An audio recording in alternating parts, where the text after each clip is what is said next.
receive it. Can we read the word of God? Can we read the word of God? Isaiah chapter 43 verse number 19. Isaiah chapter 43 what is it? Number 19. Behold, I will do a new thing. I will do a new thing. Now it is spring forth. Shall ye not know it? I will even make a way in the wilderness and rivers in the desert.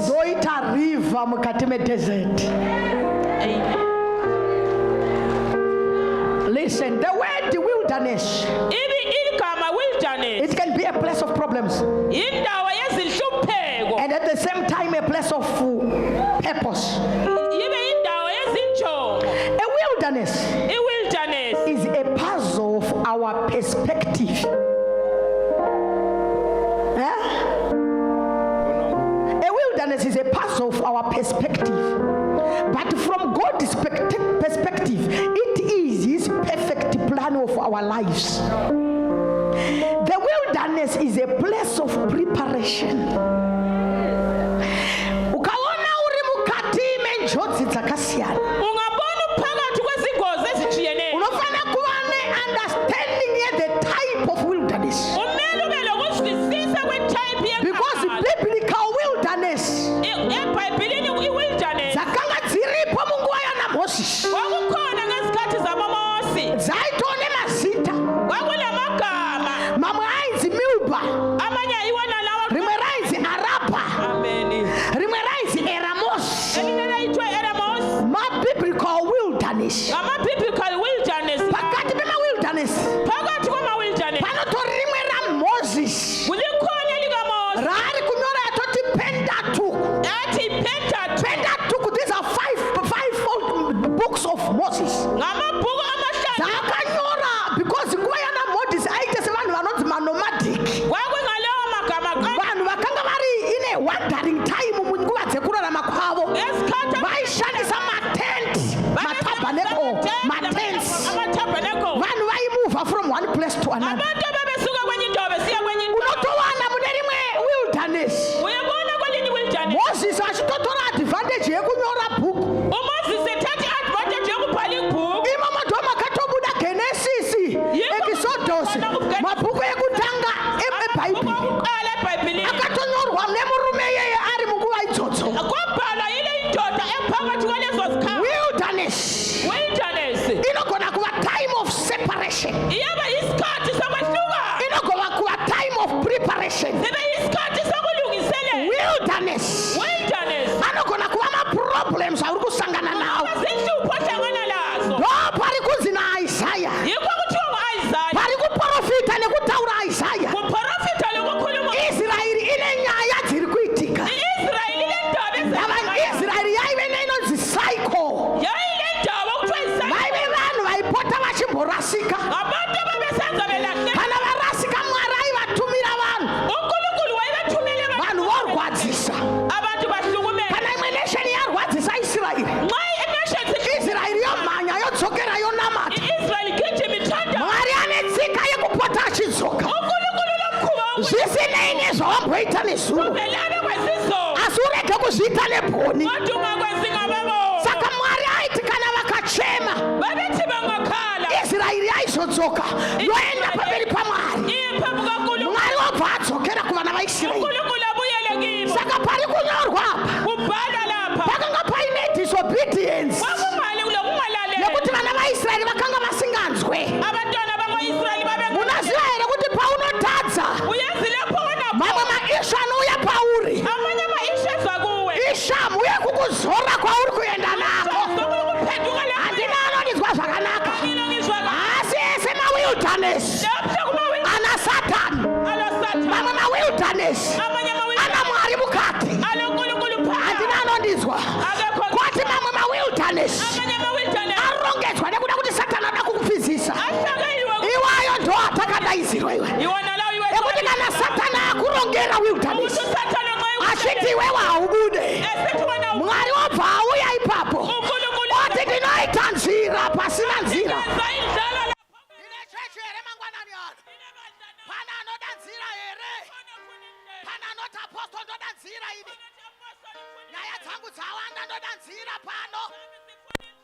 Garapasi, vunzani but it wilderness yako inonzi chi? Wilderness yako iti. Ask somebody beside you. What is the name of your wilderness? What is the name of your wilderness? Mufunze. What is the name of your wilderness? What is the name of your wilderness? Now, this common Hebrew word refers often to a wild field.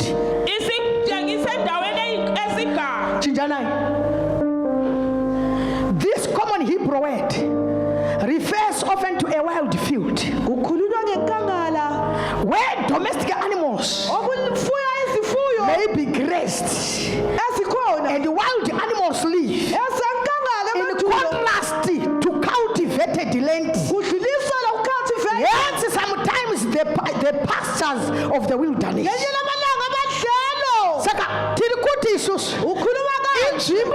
Domestic animals, they can go and graze. Wild animals, they live in a wilderness. Now, the wilderness is a practice in the history of Israel. For the Israelites established their identity as the people of God in the wilderness. Wanderings of their exodus in the wilderness. God revealed himself to the Israelites by graciously providing for them or punishing them for their sins. Wilderness is a place of separation. God lets you be lonely so that you can come to know him as your friend. God lets you to be frightened and worried so that you can come to know him as your peace. God lets you be weak so that you can know his strength. In the wilderness, God reveals himself. A peculiar nation, a holy one. Jacob aita mutsimba nomutuma chinotanga kuitika kana mwari akudane zvako mazita anotanga kuchinja handina anodzika zvakanaka enda kata masata uchainzwa vari kunzimbinga asi mazita avo kuchinjwa nekuda kwesituation. Ndine munhu anofanira kuchinja zita nhasi. Pandiri kutaura pamusoro paIsraeri, ndiri kutaura pamusoro pemurume akaenda kune imwe nyika ari tsotsi, zita rake rine miringi yekuti tsotsi, but akudzoka ikoko, anodzoka ikoko achidhinha zvipfuyo zvaaive nazvo, but akufamba kunosongana nemukoma wake anotungamidza zvimwe zvese mberi, ndobva asara ari one. Kune tezeti rokuti unombosara uri one kuitira kuti pane zvaakuda kuitwa naMwari. Saka Jacob pawasari uri one pane zvarongwa naMwari. Kusara uri one kwese hakusi kwega kunorwadza, kuma kune nyaya yaMwari yaanoda kuita. Handina chechi mangwanani aya. Pasi nditsanangure shoko raMwari. Saka Jacob vari kuona munhu achiuya pavo, the angel of the Lord ndobva yasvika pana Jacob, ndobva yabata Jacob akati, iwe mukoma unanzani iwe? Ndikati ndinonzi Jacob. Ndikati aiwa kana wamudhezeti sezvizvi pane grace, handina vanhu vanodizwa, pane nyasha dzaMwari dzinouya uri mudhezeti. Harisi vese wilderness raunofanira kuchema, pane mamwe wilderness anouya for advantage yako. Handina chechi mangwanani ano, ndine vanhu vere pano prophesied. Utende. Kutenasi. Kunenyasha zandabwana mani. Jesus. Terera uzwe. Ladaba. Tumabata chako. Abakuchokobe. Kanzi unonzani. What kama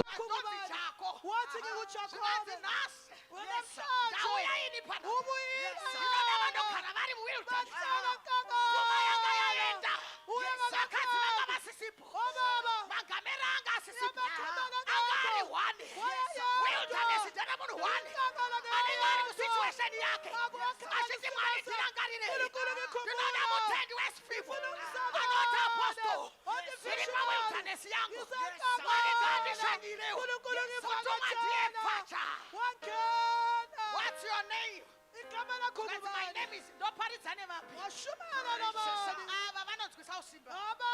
Where can I go? Let's go. Let me preach in this side. Oh, Jesus. Jesus. Stand up. Stand up. This is a promotion. Jesus. Where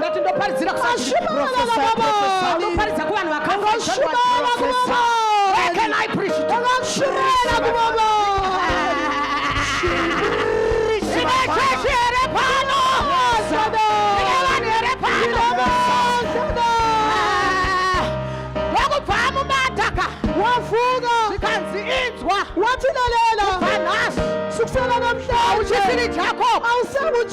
Wilderness.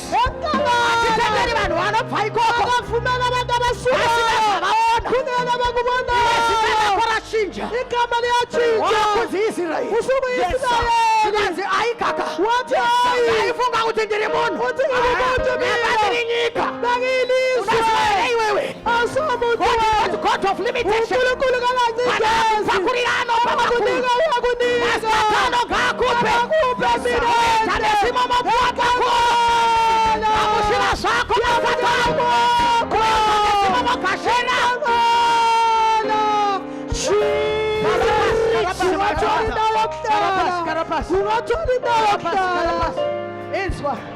Lalela ndopari kupasitara kuti iko kusikizwa likaIsraeli saka Israeli iri kunzina Mwari uti unkulunkulu yaiti kana yaitonzi the identity of the people of God vaitwa identified nekuda kwekuva wandering in the wilderness.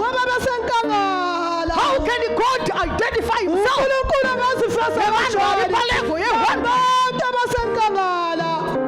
Jesus. Unafunga kutoka uri situation wote wasi. Iroro wilderness rekushati. Rininga ya iroro. Rekushati mutayoro rininga. Amba urimo sinoita. Kuti ndoburi sana kati momo. Ndinoita nzira. Ari wakati ndinouya imo.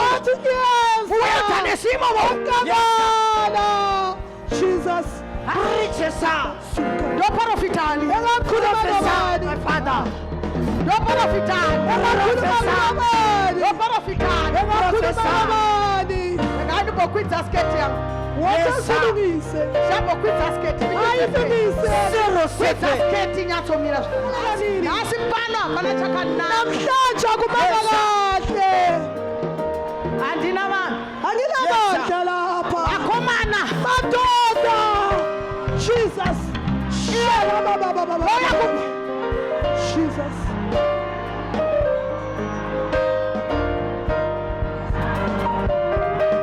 Bukosa.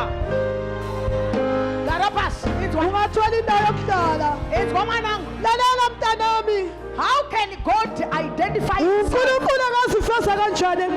Man are wandering in the wilderness.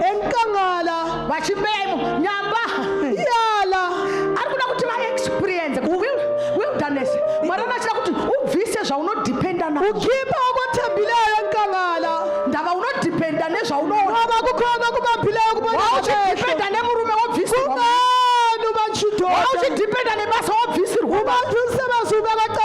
Wilderness, you are right. Wilderness, I'm not shop.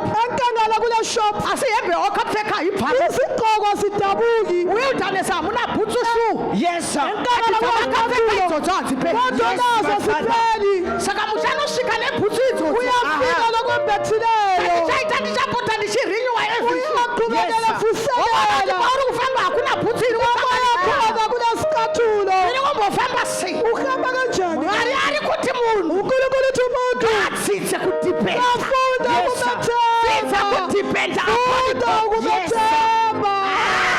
Jesus. uchaona kana akuya Akuya kuwenkangala. terera unzwi Lalela. terera unzwi Lalela. akuya kuwilderness Ebuya enkangala. unoona elisha Ubona Elisha. akagara muwilderness Ehlele enkangala. pasina chekudya Kungela kokudla. pasina chekumwa Kungela ari kokunatha. mukati mekuvanda Usenkangala. apa ari kutiza mambo Ubalekela inkosi. muwilderness imomo Enkangala leyo. asvinzi gungu Kuthiwa amawabayi. akaenda kubhucha Abuya ebhutsha. vanotenga nyama Athatha inyama. vanaenda kunovesa moto Wayebasa umlilo. vakugocha nyama Wawoza. varauya nenyama Wabuya nayo. vakuloketa elisha Walandu Elisha. naye profesa Akakhuluma.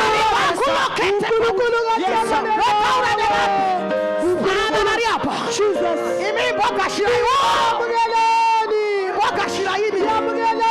ari apa vandiri kuparisana Yamukeleni. shachire pano Kunebansana. vanere pano Kunebansana. Jesus. ndoparisane Shumela baba. asa hapana shakanaka Abula ari kumambilayo. padhuze Kulumela kuti nasi makala. hapana shakanaka pa Abula mweya kumambilayo. yako inoita nhasi ndiri kuona nzira Ubona ndiri indlela. kuona striti Ubona umoya. ndiri kuona roti Ubona indlela. mwari hanyepe uNkulunkulu asize. mwari hanyepe uNkulunkulu boko rake ndirasopana ubona indlela. ndinoita yenyuti Uyakudala into entsha. Jesus. Osa. andarakatavasa Shakala baba ya. ndinoita yenyuti Uyenza into entsha. ndinoita yenyuti Udala kutsha. ndinoita chinhu chitsva Uyenza mwari kutsha. anotanga kuti uNkulunkulu uyaqala mwari katsha. kana afunga nezvako Engakhumbula ngawe. anotanga kuti wa Uyaqala mwari kana katsha. afunga nezvako Engakhumbula anobvisa ngawe. old yese Uyakhipha konke. otanga newepatsha Aqala katsha nawe. Ndinavatendi nhasi. Akunamasana. Ndinavatendi here. Kunamasana. Jesus. Shalababababa. Shariandalabosa. Bandia hapana chuma. chakanaka pano Kula kulumileyo. merita Shariandalababa. andakatamasa Ribaba yandalabosa. edeketemosa Shikalandalababa. setana anonyepa Hauna mawa. uri mwana wa mwari Mtala Nkulunkulu wena. garapasi maiwe Jesus.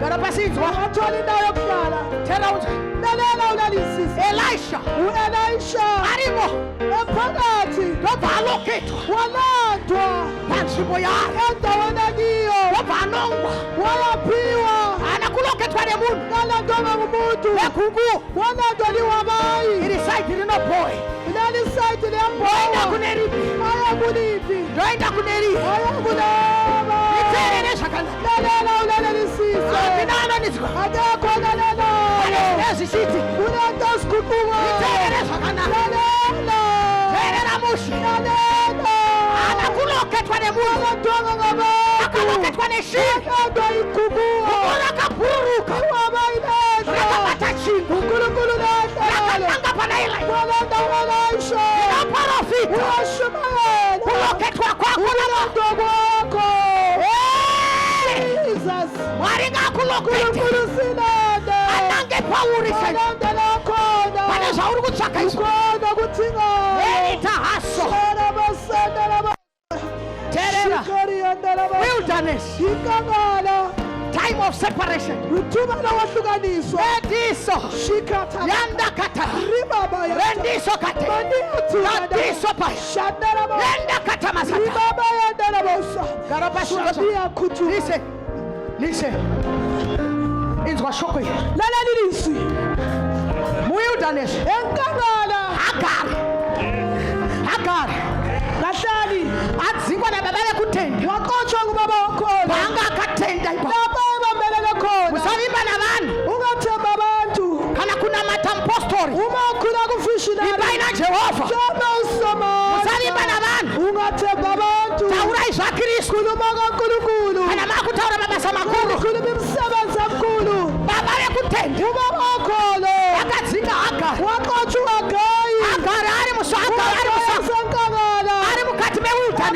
phakathi kwenkangala ovakandamana wajikela umntwana phansi iwilderness inkangala leyo ababatsingapi uqotshile arimomo phakathi kwenkangala novarasha umana kwalahla umntwana sekamai vari muwilderness umama enkangala mwana aphinda muwilderness umntwana enkangala ngoba mwana athi nayiwe wathi hayi wilderness inodei inkangala ifunani sikanzine mwana ngilo mntwana kunge unkulunkulu wakhala ngoba izwi lokushemela nziko ukukhala akuna kwesokala kunzikwa lagari akusonakali kodwa kakhayi nzikwa lemwana kwesokala bhayibhili lomntwana novarathi ibhayibheli ithi lona mwari wakhanzwa kushema unkulunkulu kwemwana wazi ukukhala komntwana shela uri mwana kama waphinda ungumntwana muwilderness ungangena mwari nkangala anonzwa unkulunkulu shela usina yazi baba ungubaba shela usina mayi unganamama kana waphinda muwilderness ungangena mwari nkangala anonzwa unkulunkulu yazi ngoba bhayibhili lakho lifeni ibhayibheli lithi lona kuthi akhanzwa kushema kwemwana wazi ukukhala komntwana novarathi agayi wathi akayi ndiwe wakuthaura uwakhulumayo tende ukaphauri shibinikala phana khona nameso emweya ukhona amehlo kamoya kusingathayiphi ye-wilderness kungena nkangala nyanga mu-wilderness imomo nkangala kunetsime la profite anoyitanzira pasina nzira ndilibona nzira yakho apena kundizwa ndilibona nzira yakho ulipo ndilibona nzira yakho ulipo ndilibona nzira yakho ulipo ndilibona nzira yakho ulipo ndilibona nzira yakho ulipo phakathi kwenkangala shariandaraboso garapasi ungathola indawo yokuhlala garapasi ungathola indawo yokuhlala garapasi jesus thetha unzima mwana sharabasi thetha mwana unzima lalalisise akhanzikwa megitosh shikaria radescopa akhanzikwa waswakala wilderness inkangala nerisoha shira baba wilderness imo inkangala chinzwa lalalisise arimo elisha ukhona u-elisha aka-experience mwari wadlula ngonkulunkulu arimo hagayi ezulu agayi aka-experience wahlangabezana losomandla mukati me-wilderness phakathi kwenkangala wilderness inkangala inouya kuti uzivisise mwari iyenza ukuthi uqedisise unkulunkulu kubvisa your strength ukukhipha amandla akho achisa ukwenelisa strength yakhe efaka wakho uqobo mwari wakatoiidentifayiwa unkulunkulu wazifeza nevanhu vake nabantu bakhe vakanga vachifamba vari wandering ababehlamba besulazula imomo phakathi ndoma kwenkangala vakaona zviuta babona inyonyi zvichibuda kumatsime kuphuma emfuleni zvakananga pavari belende bona mwari ngaabudise basa rako unkulunkulu kafeze obala vakananga pauri kulete mwari ngaabudise promotion yako unkulunkulu kalete vakananga kuphakaliso pauri kuqede ngaabudise chikoro chako unkulunkulu vakananga pauri wilderness maurimo wilderness yako yo nzira iripo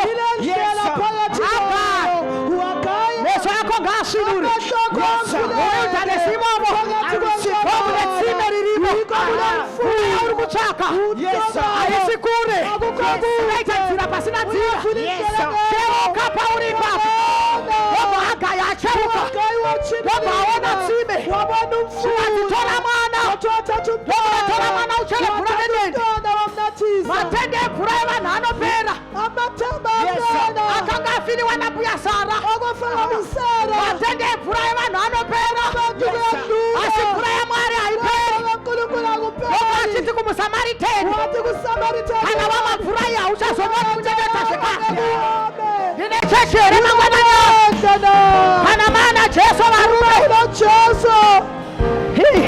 bvunzari padhuze newe iti une wilderness rii kurwara iwilderness kana uine chirwere chauinacho wilderness yako mwari vanoita nzira ipapo kana uine challenge yaunayo iwilderness yako yaunayo mwari vanoita nzira ipapo bati chichinzwa chinzwa mwanangu nyaya inenge yasiyana mwari havachashandisi tsika dzawakamboona vane tsika yekuita chitsva vaita chitsva papurobhlemu yako iyoyo ndosaka vati wathi ngiyafuna indlela panenge pasina nzira okungela kana kuti ndlela ndinonothanga imwe nzira yaqala wathi katsha ulimomo uphakathi ngoba ndinouya imomo uNkulunkulu uyabuya Provide a way. abakumanalisi I prophesy uyakhuluma kana kata shikaraba I prophesy a way out in the mighty name of Jesus. I declare a prophetic way. Kuti na Jesu zvinoita. I say na Jesu zvinoita. Garapas, ungathola indawo yokuhlala Garapas unzwe. ungathola indawo Want you to yokuhlala listen. lalela nini Yes, God's will for you uNkulunkulu intando yakhe included a period of time in the wilderness. uhlanganisa amathuba athile Time in the wilderness phakathi kwenkangala means facing wilderness struggles kuveza ukuthi uyahlangana lenhlupho and zenkangala wilderness hardships inkangala ilokuhlukumeza and wilderness questions. unemibuzo It can be a place of problems kungaba indawo yenhlupho and at the same time a place of purpose. kuba indaba yezinjongo It can be a place of purpose. kungaba injongo ngaba kiyo phakathi kwayo Wilderness unotouya nekuda kwechikonzero chokufana nyaya. inkangala iyabuya lesizathu zazixazulule Unaripatizo kuti yako wilderness ndeye. yakho inkangala yini Facing wilderness struggles, ukhangela inkangala inhlupheko wilderness hardships, ube lenhlupheko lokucindezelwa wilderness questions, kube lemibuzo problems in the wilderness. ihlupheko kunkangala Or there is a purpose. kube lenjongo ethile ngempilo That the yakho wilderness is a place of preparation. yindawo yokulungisiswa Looking back on those years in the wilderness, ekhangela amandulo this is what God said to his people. yikho uNkulunkulu akukhuluma As ebandleni they come out to the promised land. phuma besezweni lesithembiso I've led you 40 years in the wilderness. ihlanganani iminyaka Your clothes have eyi-40 not worn impahla zenu azidabukanga jesus on your foot. inyawo zenu You have not eaten bread nor have drunk wine alinathanga or okudakayo strong drinks. kumbe ukunatha In okudakayo order that you might know that I am the Lord, ukuba libamazi nguNkulunkulu your God. uNkulunkulu osezulwini Saka zvese zvamaita izvi konke lihlangane to nakho this nation phakathi kwalesi sizwe mazviitira kuti ukwenzela ukuthi handi muri kuona kuti pauya israeri hamuna kuzonzwa zvipfuyo zvajacob kuti zvakanopinda kwaisraeri ukuza kwaIsraeli songa ngoJakobe kura kuti israeri iri kutanga najacob yakatanga from zero. uIsraeli aqala loJakobe yaqala katsha kungela lutho jesus mwari vanokukurura zvese. uNkulunkulu yakhipha yonke into sara wangu iwe kudai usalu nguwe ipapo uine maquestions ekuti mwari wacho ariko iwe. uNkulunkulu khona na Is this God still alive? usomandla saphila na Is it true kuti God is there? iqiniso ukuthi khona Alright, if he is there, why am I walking this distance? khona kungani ihlukumezekile Ndikufamba same wilderness. kungani kisenkangala Why achirega zvakanaka? ungekelelani kinje Pane ma-wilderness ane purpose. ulazi injongo ezithi I want you to tell somebody beside you that there are wilderness with the purpose. kune wilderness lenjongo lempilo yakho Kune wilderness ine purpose. kulankangala lenjongo lempilo Yokuthi yakho ubatsirwe. ukuthi Can you write this verse? Deuteronomy chapter 8. Write it. I want you to take it. loba nini Write it. Deuteronomy chapter 8, verse 2 to 6. Deuteronomy chapter 29, verse 5 to 6. Hey. What has been your God appointed wilderness? uNkulunkulu kubekelene enkangala Are you there right now? ukhona na What do you suppose God is trying to teach you? uNkulunkulu kufundisani kanti Are you learning the lessons that God wants you to learn? uyafunda na uNkulunkulu akufunayo When God takes you to the wilderness, uNkulunkulu akubeka enkangala He withhold that which you have uyabamba okuthembileyo come to depend on ukuye akubambeleleyo other than Him. ukuthi Maybe you uthembele came to depend on your job to thembele provide. emsebenzini wakho God removes the job uNkulunkulu yabamba for a time okwemsusa so that you learn to depend on Him. funda ukweyama Maybe you kuye came to depend on your own strength or stamina. kwamandla kumbe ukuqakatheka kwakho He brings weakness into your life uyazi ubuthakathaka so that you learn ufunda that your njalo strength is in Him. awakho amandla akuyena You see, it is depriving. uyabona kanti God sees it as preparation. uNkulunkulu yakubona njengokukulungiselela Mwari vari kutoona semunhu ari kugadzirwa muwilderness uNkulunkulu iyoyo. yakuhlelela enkangala Moses uMoses arimo muwilderness. phakathi kwenkangala Muwilderness imomo inkangala leyo ari ega ari one. eyedwa Gwenzi rinofuta kwabala kufutha komlilo jesus ari one. eyedwa Time of separation ari one. eyedwa